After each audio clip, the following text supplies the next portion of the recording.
నమస్తే, welcome to TV 999 news. ఇక వార్తల్లోని వివరాలు చూద్దాం.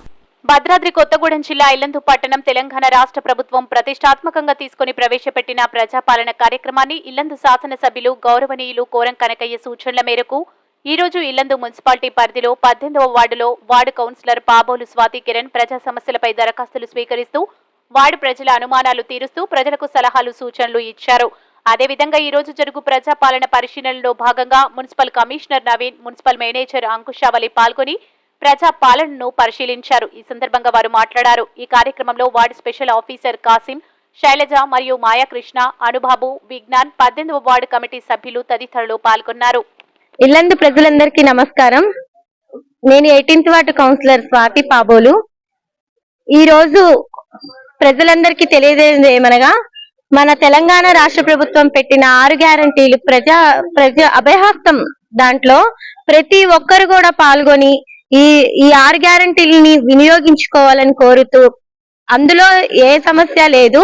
ఎందుకంటే కొంతమంది భ్రమపడుతున్నారు, ఈ ఊర్లో లేని వాళ్ళు కూడా మేము ఎలా పెట్టుకోవాలి, 6వ తారీఖు అయిపోతే ఎట్లా అని చాలా మటుకు కంగారు పడుతున్నారు. అది ఏమి మీరు అపోహ పడకండి. ఇప్పుడు ఇంకా టైం ఉన్నది. మన సీఎం గారు చెప్పారు. సీఎం గారు చెప్పిన దాని ప్రకారం ఇంకా గడువు ఉంటుంది. ఎక్కడైనా సరే పెట్టుకోవచ్చు మీరు అప్లికేషన్. మీరు రాకపోతే ఎవరికైనా ఇచ్చి పంపించచ్చు. ఇక్కడ మీ బంధువులు గాని స్నేహితులు గాని ఉంటే వాళ్ళ ద్వారా కూడా పెట్టుకొని వినియోగించుకోండి. ప్రతి ఒక్కరూ ఈ 6 గ్యారంటీల్లో పాల్గొని విజయవంతం చేయమని కోరుతున్నాను. ఇల్లందు పుర ప్రజలందరికీ స్వచ్ఛ నమస్కారాలు.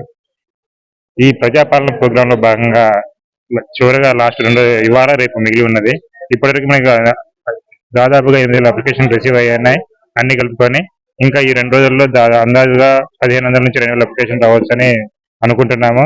దీనికి సంబంధించి అన్ని ఏర్పాట్లు సజావుగా జరుగుతున్నాయి. పబ్లిక్ నుంచి మంచి పాజిటివ్ రెస్పాన్స్ కూడా వచ్చింది. అన్ని దరఖాస్తులు స్వీకరించబడ్డాయి.